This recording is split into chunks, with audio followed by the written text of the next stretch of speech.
Already বৃষ্টি হচ্ছে, একটু আগে অনেক ভালো বৃষ্টি হচ্ছিল, এখন অল্প বৃষ্টি হচ্ছে। তো এটা হচ্ছে চুনারু ঘাট। সামনে আসার পরেই এই যে এখানে একটা অটো আছে, এটা পাওয়া গিয়েছে, যেটা হচ্ছে 10 টাকা, যেটা আমি আপনাকে বললাম। এটা এটা এগুলো কি সিঙ্গেল রুম?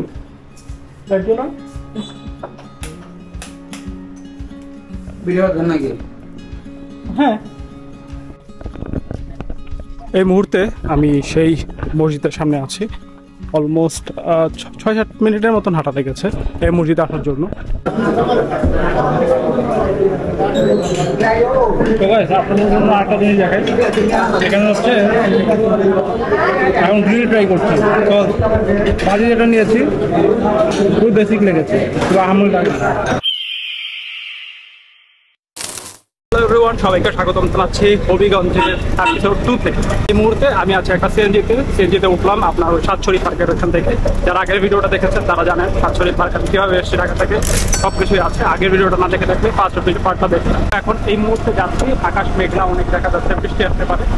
তো আমরা যাচ্ছি হচ্ছে শায়েস্তাগঞ্জ, ওইখানে গিয়ে হচ্ছে হোটেল নেওয়ার প্ল্যানিং। ওই জায়গাটা হচ্ছে এখানের একটা মূল পয়েন্ট যেটা দেখলাম, ওইখানে যাব। ওইখানে যাওয়ার জন্য এখান থেকে হচ্ছে এখন যাচ্ছি চুনার ঘাট না হয়ে যে জায়গাটা, আর হয়তো অনেকেই আমাদের আগের যে সরকার ছিল সেখানে হচ্ছে বিশালাকির মন্ত্রী ছিল, তাকে আপনারা অনেকেই জানেন, ব্যারিস্টার সুমন তারেলিয়া। ওই জায়গাটাতে যাবো, ওই চুনার ঘাট থেকে দেন হচ্ছে আমরা যাবো শায়েস্তাগঞ্জ ওইখানটা। আর এখানে রোডটা হচ্ছে এইটা, কারণ এই দিকগুলো সবই সাতছড়ি পার্ক করেছে। আর এখনকার যে ওয়েদারটা সেটা অসাম একটা ওয়েদার। আমি এটা দেখতে দেখতে সামনের দিকে যাই, আপনাদেরকেও অবশ্যই এখানের যে পরিবেশ আছে সেটা দেখাতে দেখবেন।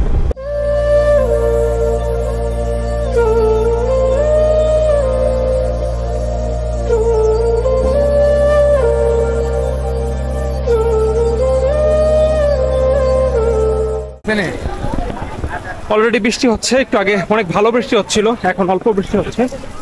তো এটা হচ্ছে চুনারু ঘাট, এই জায়গায় এসে নেমেছি। পিছনে নামার কথা ছিল, তাও একটু সামনে নামিয়ে দিয়েছে বৃষ্টির কারণে, নাহলে একটু পিছনেই নামতাম।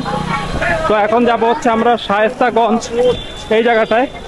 তো এখান থেকে আরেকটা যেতে হবে, ওটা মেবি হচ্ছে 30 টাকার মতন নিবে। আমাদের এখান পর্যন্ত আসতে খরচ হয়েছে সাতছড়ি থেকে 50 টাকা। বৃষ্টি হচ্ছে তাই হয়তো আপনি গ্লেন্সেও পানি পড়েছে, যার জন্য হয়তো একটু খোলা দেখতে পারেন। এখানে একটা মোড় আছে, নাম হচ্ছে মেয়র মোহাম্মদ আলী চত্বর। আমরা আরেকটু সামনে যাচ্ছি, এখানে আমার সাথে আরেকজন এসেছে, উনিও যাবে, তো তার সাথেই যাচ্ছি। তো আরেকটাতে উঠি, এখান থেকে হয়তো পাওয়া যাবে আপনার শায়েস্তাগঞ্জের জন্য। এই দিকটাতে আসলে বৃষ্টি বেশি হয় এমনিতেও, এই সিলেটের এই সাইডে, তো বৃষ্টিটা একটা বেশি এই সাইডে।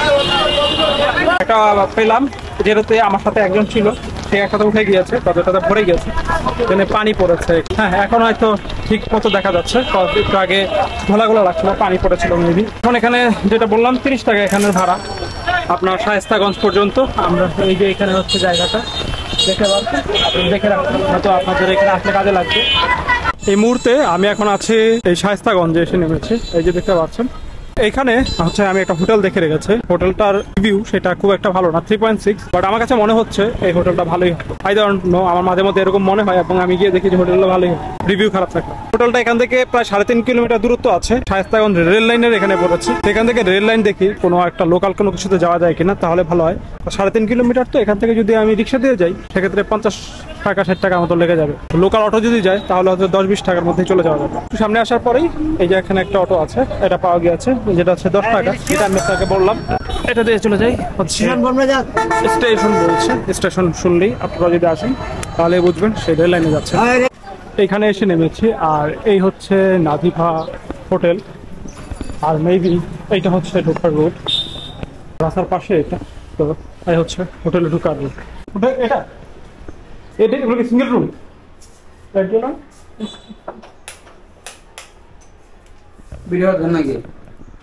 হ্যাঁ,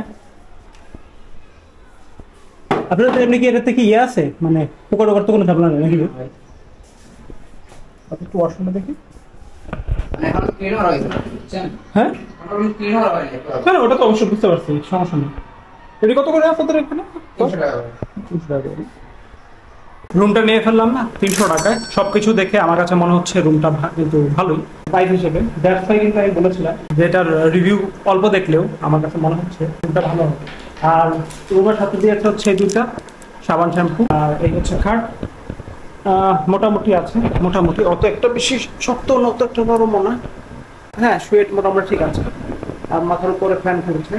আর এই হচ্ছে তো 300 টাকায় আই থিঙ্ক রুম ঠিক আছে। বাট এখন ঝামেলা হচ্ছে বাইরে কিন্তু বৃষ্টি হচ্ছে হালকা পাতলা এখনো। তো আমি এখন হচ্ছে আপনার ফ্রেশ হবো এখানে, দেন হচ্ছে আমরা এর পরবর্তী লোকেশনে বের হবো যদি বৃষ্টি কমে। আর বৃষ্টি থাকলে তো আসলে আজকের দিনটাই ওয়েস্ট হয়ে যাবে। সো দেখা যাক, আমি এর মধ্যে ফ্রেশ হতে থাকি, আর বৃষ্টি কমলে দেন হচ্ছে বের হচ্ছে। ওয়েলকাম ব্যাক আবার ভিডিওতে। আমি এখন ফ্রেশ হয়ে বেরিয়ে এসেছি নিচে। এখন আমরা যাবো হচ্ছে শঙ্কর পাশা একটা মসজিদ আছে ওইখানে। এখানে যাওয়ার জন্য আমাদেরকে যেই লোকেশন দিয়েছে সেটা হচ্ছে এখান থেকে অলিপুর পর্যন্ত ফার্স্ট যেতে হবে, অ্যান্ড দেন হচ্ছে আমরা আবার ওইখান থেকে ওই শঙ্কর পাশা পর্যন্ত যেতে পারবো। এখান থেকে অলিপুর কীভাবে যাওয়া যাচ্ছে সেটা একটু রিচেক করে দেখে বললো যে সামনে থেকেই সিএনজি পাওয়া যাবে। আমাদেরকে হেঁটে অলমোস্ট হচ্ছে 2-3 মিনিটের মতন আর কি হেঁটায় আসা লেগেছে। এটা হচ্ছে আপনার রেলওয়ে স্টেশন, যেটা রেলওয়ে জংশন। এইখানে আসার পরবর্তীতে পাওয়া গিয়েছে অলিপুরের জন্য আর 20 টাকা করে এখানে লোকাল। তো এটা হচ্ছে সিএনজি, এটা দিয়ে হচ্ছে ফার্স্ট অলিপুর যাব, যেটা আমি আপনাদেরকে ফার্স্টে বললাম। দেন অলিপুর থেকে আবার হচ্ছে শঙ্কর পাশাতে যাব। এই মুহূর্তে আমি এখন এসে নামিয়েছি অলিপুর এসে। এটা যেটা দেখতে পাচ্ছেন এটা হচ্ছে অলিপুর। এই যে পেছনে, এই পেছনের যে সিএনজি এটা দিয়ে এসেছিলাম, এখানে এসে নেমেছি। তো এই রাস্তার এই পাশে আসার পরবর্তীতে, ওই পাশে কিন্তু ছিলাম, এই পাশে আসার পরবর্তীতে এখান থেকে হচ্ছে আপনার উছাইল একটা জায়গা আছে। উছাইলের মধ্যেই পড়েছে হচ্ছে আমি যে জায়গায় যেতে যাচ্ছি সেটা। ওই উছাইল কত করে এখান থেকে? 30 টাকা। 30 টাকা। তো এখান থেকে হচ্ছে ভাড়া 30 টাকা। এই মুহূর্তে আমরা হচ্ছে সেই মসজিদের একদম খুব কাছাকাছি চলে এসেছি। এই রাস্তাটা, এই মোড়টাতে নেমেছি, এই রোডটা দিয়ে যেতে হবে আমাদেরকে। এবং এই মসজিদটা যে ইউনিয়নের মধ্যে পড়েছে সেটার নাম হচ্ছে রাজ ইউরা, এবং এলাকার নাম হচ্ছে উছাইল। উছাইল বললে আপনাদেরকে আসলে এই জায়গাটা নিয়ে আসবে। আদারওয়াইজ কিন্তু যদি আপনারা শুধু ওই শঙ্কর পাশা মসজিদ বলেন সেক্ষেত্রে কিন্তু অনেকে চিনবে না। তো এটা দিয়ে আমরা এই রুটটুকু রুট অল্প একটু যেতে হবে, হয়তো 2-3 মিনিট হাঁটতে হবে। হাঁটলেই আমরা সেই মসজিদটার কাছাকাছি চলে যাবো। এই মুহূর্তে আমি সেই মসজিদের সামনে আছি। অলমোস্ট 8 মিনিটের মতন হাঁটা লেগেছে এই মসজিদে আসার জন্য। তো এই হচ্ছে শঙ্কর পাশা মসজিদ, দেখতে পাচ্ছেন। এটা হচ্ছে 50 দশকের দিকে, মানে 1500 শতকের দিকে আর কি এটা নির্মাণ করা হয়। এটার ভেতরে যাই, আপনাদেরকে মসজিদটা দেখা থাকবো এবং এই মসজিদ সম্পর্কে বেশ কিছু ইনফরমেশন দিতে থাকবো।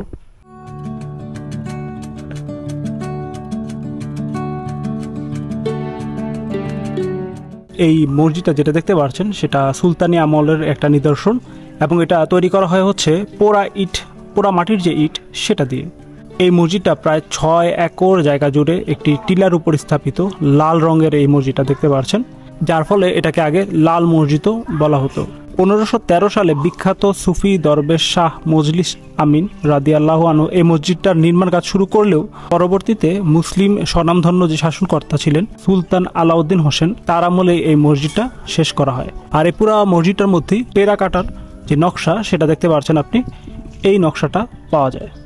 এটা আসলে পরবর্তীতে যেটা হয় যে এই মসজিদটা এক সময় ব্যবহার করা হয় না, যার ফলে হচ্ছে এটা অলমোস্ট বিলুপ্তির পথে হয়ে যায়। বাট পরবর্তীতে লোকজন, এটা বলা হয় এই দিকের মানুষজনের কাছ থেকে শোনা, যে চাষাবাদের প্রয়োজনে যখন এটা কাজ শুরু হয় তখন আসলে এই মসজিদটা আবিষ্কৃত হয় আবার।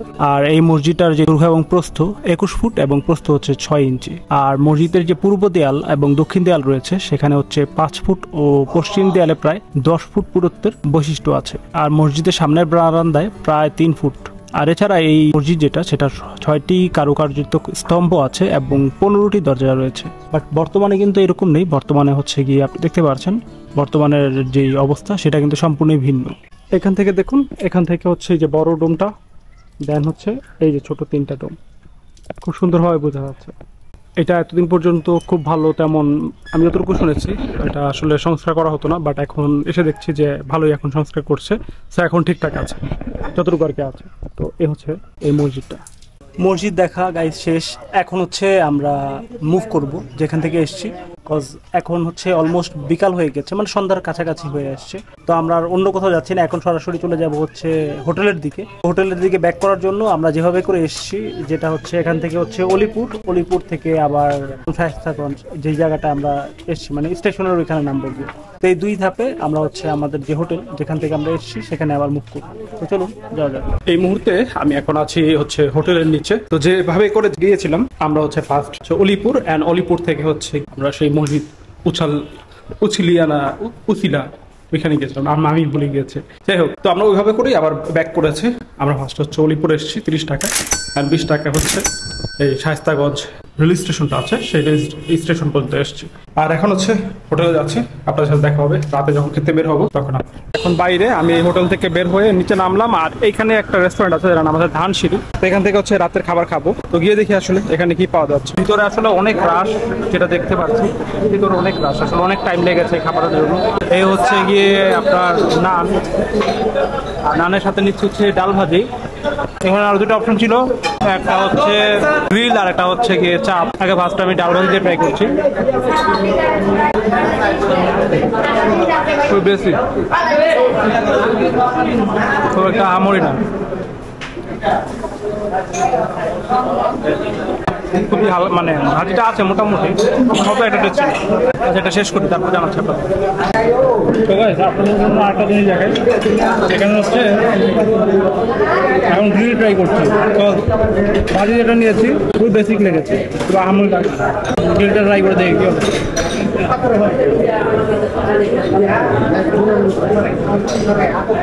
ভালোই, বাট মেয়োনেজটা খুব একটা মজা, বাট স্পেশাল মজাটা হচ্ছে এখানের এই রুটিটা খুব ভালো। মেয়োনেজটা খুব একটা কেমন টেস্টি লাগছে, কেমন একটা স্মেল আসছে মেয়োনেজ থেকে। তো গ্রিলটাও আপ টু দ্য মার্ক হয়নি, মোটামুটি ভালো গ্রিলটা। মেয়োনেজ যেটা সেটা আমাদের রাতের খাবার শেষ, আর খাবার বিল এসছে 165 টাকা। ওইখানে ছিল 2টা নান আর একটা হচ্ছে ভাজি অ্যান্ড একটা হচ্ছে গ্রিল। বাট গ্রিলটার কথা বলবো, যেটা আমার কাছে গ্রিলটার টেস্ট ভালো লাগেনি, স্পেশালি হচ্ছে গিয়ে আপনার মেয়োনেজের জন্য। মেয়োনেজ একটা ব্যাড স্মেল ছিল, তার কারণে যেটা ভাজিটা সেটা নর্মালি মনে হচ্ছে, খুব একটা আমরি লাগে। তো এই ছিল রেস্তোরাঁর খাবার ধানসিঁড়ি, যেটা আমার হোটেলের নিচে একটু। বাট হোটেলটা কিন্তু ভালো, আমরা যেটাতে আছি এটা মোটামুটি ভালোই মনে হচ্ছে। আর রাতের বেলা স্প্রে করে দিবে। আবার আরেকটা বিষয় বলি, জেনারেটরেরও ব্যবস্থা আছে, তো এটা একটা খুব ভালো, মানে বিদ্যুতের নিয়ে চিন্তা করতে হচ্ছে না। চা খাচ্ছি এই দোকানে, রোড সাইডে চায়ের দোকান, সন্ধ্যার সময় যেতেও খেয়েছি, এখনো খাচ্ছি। চাও মোটামুটি চলে আর 10 টাকা প্রাইস। আরেকটা জায়গায় যাওয়ার প্ল্যানিং ছিল হবিগঞ্জের ক্ষেত্রে, সেটা হচ্ছে রুমা যে বনাঞ্চল যেটা আছে সেটাতে, বাট ওইটা আমাদের করছি, ওটা যাচ্ছি না। আজই হচ্ছে আমাদের এখানে শেষ, মানে আজকে থেকে রাতেই আমরা সকালবেলা কাল চলে যাচ্ছে হচ্ছে আমাদের 41 নাম্বার ডিস্ট্রিক্ট, যেটা হচ্ছে ব্রাহ্মণবাড়িয়া। ওইটাতে হবিগঞ্জ আমাদের এখানেই শেষ এই সেকেন্ড পার্টি। তো আপনাদের কাছে কেমন লেগেছে এই হবিগঞ্জের ভিডিও, সেটা কিন্তু আপনি কমেন্ট করে নিচে জানিয়ে দিতে পারেন। আর নতুন হলে চ্যানেলটা সাবস্ক্রাইব করে ফেলুন। আর ভিডিও হচ্ছে ব্যাকলগে চলে আমার এখানে, মানে ভিডিও আসতে অনেক টাইম লাগে। সেক্ষেত্রে হচ্ছে আপনারা হয়তো ভিডিওটা যেটা দেখছেন রেকর্ড হচ্ছে, এটা আসতে 2-3 মাস সময় লেগে যেতে পারে। সেক্ষেত্রে হচ্ছে আপনি আমাকে যদি রিয়েল টাইম আপডেট জানতে চান, সেক্ষেত্রে হচ্ছে আমাকে চ্যানেল আমার ইনস্টাগ্রামে ফলো করতে পারেন। ওইখানে আমি রিয়েল আপডেট দিয়ে থাকি রিয়েল টাইম। যা গরম আর কি, জিভা পুড়ে যাচ্ছে, এই জন্য আসতে গেছে। যেটা বলছিলাম, রিয়েল টাইম আপডেট জানতে আপনি আমাকে ইনস্টাগ্রামে ফলো করতে পারেন। আর চ্যানেলটাকে সাপোর্ট করতে অবশ্যই এই চ্যানেলটাকে সাবস্ক্রাইব করতে পারেন। এর পাশাপাশি আপনারা যদি চান, সেক্ষেত্রে আমার এই মানে ট্রাভেলটাকে আরও স্মুথ করতে, সেক্ষেত্রে বাই মি এ কফির একটা লিঙ্ক দেওয়া আছে, নিচে দেখতে পারবেন। সেখানে গিয়ে আপনি চ্যানেলটাকে সাপোর্ট করতে পারেন, সেক্ষেত্রে আমার এই যে ট্রাভেলটা সেটা আরও স্মুথ হবে। তো এই হচ্ছে বিষয়। তাহলে আপনাদের সাথে দেখা হচ্ছে আমার 41 নাম্বার ডিস্ট্রিক্টে। ততক্ষণ তো সবাই ভালো থাকুন, সুস্থ থাকুন, আল্লাহ হাফেজ।